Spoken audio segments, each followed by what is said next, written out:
എല്ലാവർക്കും നമസ്കാരം. പുതിയൊരു വീഡിയോയിലേക്ക് സ്വാഗതം. ഇന്ന് ചെയ്യുന്നത് കായ് ചിപ്സിൻ്റെ റെസിപ്പിയാണ്. അപ്പോൾ നമുക്ക് വളരെ ക്രിസ്പി ആയിട്ടുള്ള കായ് ചിപ്സ് വീട്ടിൽ തന്നെ വളരെ പെട്ടെന്ന് എങ്ങനെ തയ്യാറാക്കിയെടുക്കാമെന്ന് കാണാം. കായ വറുക്കാനായിട്ട് ഒട്ടും തന്നെ പഴുക്കാത്ത നന്നായി മൂത്ത 2 കിലോ നേന്ത്രക്കായാണ് എടുത്തിരിക്കുന്നത്. ഇതിൻ്റെ രണ്ടറ്റവും ഒന്ന് കട്ട് ചെയ്ത് മാറ്റി തോടെല്ലാം നീക്കിയതിന് ശേഷം ഇതിലെ കറ പോവാനായിട്ട് കുറച്ച് ഉപ്പും മഞ്ഞൾപ്പൊടിയും ചേർത്ത് വെള്ളത്തിൽ ഒരു 10 മിനിറ്റ് ഒന്ന് മുക്കി വെച്ചതിന് ശേഷം നല്ല വൃത്തിയുള്ളൊരു തുണി കൊണ്ട് ഒട്ടും ജലാംശം ഇല്ലാതെ ഒന്ന് തുടച്ചെടുക്കാം. സാധാരണ ബേക്കറികളിലും മറ്റും കായ നല്ല തിളച്ച വെളിച്ചെണ്ണയിലേക്ക് ഒന്ന് സ്ലൈസ് ചെയ്തിട്ട് കൊടുത്തിട്ടാണ് ഫ്രൈ ചെയ്തെടുക്കുന്നത്. പക്ഷെ നമ്മൾ അധികം എക്സ്പീരിയൻസ് ഇല്ലാതെ അതുപോലെ ചെയ്താൽ കായ പല വേവാവാനും ചൂട് തട്ടി കൈ പൊള്ളാനും സാധ്യതയുണ്ട്. അതുകൊണ്ട് നമുക്കിതുപോലെ ആദ്യം ഒന്ന് സ്ലൈസ് ചെയ്ത് റെഡിയാക്കി വെച്ചിട്ട് പിന്നീട് നല്ല തിളച്ച വെളിച്ചെണ്ണയിലേക്ക് ഇട്ടിട്ടൊന്ന് ഫ്രൈ ചെയ്തെടുക്കാം. ഒരു സ്ലൈസർ ഉപയോഗിച്ച് കട്ട് ചെയ്തെടുത്താൽ എല്ലാം ഒരേ കനത്തിൽ തന്നെ ഒന്ന് കട്ട് ചെയ്ത് കിട്ടും. നമ്മളിതുപോലെ നേരത്തെ സ്ലൈസ് ചെയ്ത് വെച്ചിട്ട് ഫ്രൈ ചെയ്തെടുക്കുന്നത് കൊണ്ട് ഇത് പരസ്പരം ഒട്ടിപ്പിടിക്കാനുള്ള സാധ്യത കൂടുതലാണ്. അതുകൊണ്ട് ഇതുപോലെ ഒരു പരന്ന പാത്രത്തിലേക്ക് കട്ട് ചെയ്തിടുവാണെങ്കിൽ അധികം ഒട്ടിപ്പിടിക്കാതിരിക്കും. കായ ഫ്രൈ ചെയ്യാൻ തുടങ്ങുന്നതിന് മുമ്പായിട്ട് ചിപ്സിലേക്കുള്ള ഉപ്പിനായി ഇതുപോലെ 1/2 കപ്പ് വെള്ളത്തിൽ 1 ടീസ്പൂൺ ഉപ്പൊന്ന് കലക്കി യോജിപ്പിച്ച് റെഡിയാക്കി വെക്കാം. ചിപ്സിനൊരു മഞ്ഞ കളർ കിട്ടാനായിട്ട് വേണമെങ്കിൽ ഒരു 1/4 ടീസ്പൂൺ മഞ്ഞൾപ്പൊടി കൂടി ഇതിലേക്ക് യോജിപ്പിച്ചെടുക്കാവുന്നതാണ്. ഇനി നമുക്ക് കായ് ചിപ്സ് തയ്യാറാക്കാനായിട്ട് സ്റ്റൗവിലേക്ക് ചൂട് കട്ടിയുള്ളൊരു പാത്രം വെച്ചിട്ട് ഇതിലേക്ക് ഫ്രൈ ചെയ്യാൻ ആവശ്യമായ വെളിച്ചെണ്ണ ഒഴിച്ചു കൊടുക്കാം.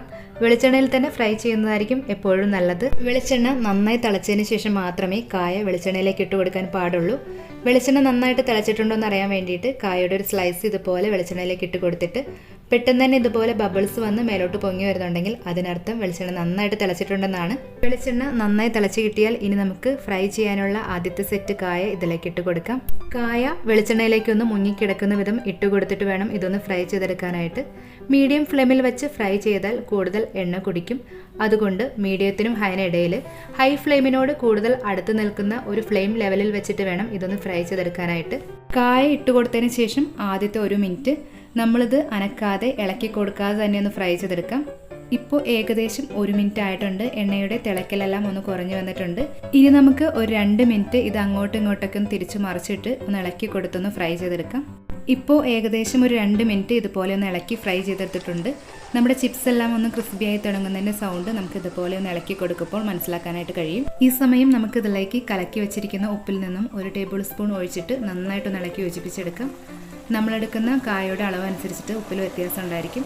ചെറിയ പാത്രത്തിലൊക്കെയാണ് വറുക്കുന്നതെങ്കിൽ 1 ടീസ്പൂൺ ഉപ്പ് ഒഴിച്ച് കൊടുത്താലും മതിയാവും. ഉപ്പ് ചേർത്തിട്ട് ഉപ്പെല്ലാം നന്നായിട്ട് എല്ലായിടത്തേക്കും ഒന്ന് പിടിച്ച് കിട്ടാൻ വേണ്ടിയിട്ട് നന്നായിട്ടൊന്ന് ഇളക്കി യോജിപ്പിച്ചെടുക്കാം.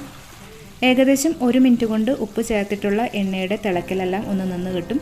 വീണ്ടും 1 മിനിറ്റ് കൂടി ഇതുപോലെ തന്നെ ഒന്ന് ഇളക്കി ഫ്രൈ ചെയ്തെടുക്കാം. ഇവിടെ ഇപ്പോൾ നമ്മുടെ കായെല്ലാം നന്നായിട്ടൊന്ന് ക്രിസ്പിയായി ഫ്രൈ ആയി കിട്ടിയിട്ടുണ്ട്. ഇനി നമുക്കിത് എണ്ണയിൽ നിന്നും കോരി മാറ്റാവുന്നതാണ്. ഏകദേശം 6 മിനിറ്റ് എടുത്തിട്ടാണ് നമ്മളത് ഫ്രൈ ചെയ്തെടുത്തിട്ടുള്ളത്. നമുക്കിതിൻ്റെ കറക്റ്റായിട്ടുള്ള ഫ്രൈ ചെയ്യാനെടുക്കുന്ന സമയം പറയാനായിട്ട് കഴിയില്ല. പക്ഷേ നമ്മളിത് ഫ്രൈ ചെയ്യുന്ന സമയത്ത് ഇതിൻ്റെ ക്രിസ്പി ആയിട്ടുള്ള സൗണ്ട് കേൾക്കുമ്പോൾ തന്നെ മനസ്സിലാവും ഇത് ആവശ്യത്തിന് ഫ്രൈ ആയി കിട്ടിയിട്ടുണ്ടോ ഇല്ലയോ എന്ന്. അപ്പോൾ നമ്മുടെ നല്ല ക്രിസ്പി ആയിട്ടുള്ള കായ് ചിപ്സ് ഇവിടെ റെഡി ആയിട്ടുണ്ട്. ഇതുപോലെ വളരെ എളുപ്പത്തിൽ കുറഞ്ഞ സമയം കൊണ്ട് നമുക്ക് വീട്ടിൽ തന്നെ കായ് ചിപ്സ് തയ്യാറാക്കിയെടുക്കാനായിട്ട് കഴിയും. കായ് ചിപ്സിൻ്റെ റെസിപ്പി ഇഷ്ടമായെങ്കിൽ ലൈക്ക് ചെയ്യാനും അഭിപ്രായങ്ങളും നിർദ്ദേശങ്ങളും എന്തെങ്കിലും ഉണ്ടെങ്കിൽ കമൻറ്റ് ചെയ്യാനും മറക്കരുത്. ട്രൈ ചെയ്യുന്നുണ്ടെങ്കിൽ ഒന്ന് ഫീഡ്ബാക്ക് പറയണേ. ചാനൽ ഇതൊരു സബ്സ്ക്രൈബ് ചെയ്യാത്തുണ്ടെങ്കിൽ ചാനൽ സബ്സ്ക്രൈബ് ചെയ്ത് അടുത്ത് കാണുന്ന ബെല്ലൈക്കൺ എനേബിൾ ചെയ്ത് ആദ്യം കാണുന്ന ഓപ്ഷൻ ഓൾ കൊടുത്താൽ ഈ ചാനലിലൂടെ ചെയ്യുന്ന എല്ലാ വീഡിയോസും നിങ്ങൾക്ക് കിട്ടുന്നതായിരിക്കും. അപ്പോൾ മറ്റൊരു റെസിപ്പിയുമായിട്ട് ഉടനെ കാണാം. താങ്ക്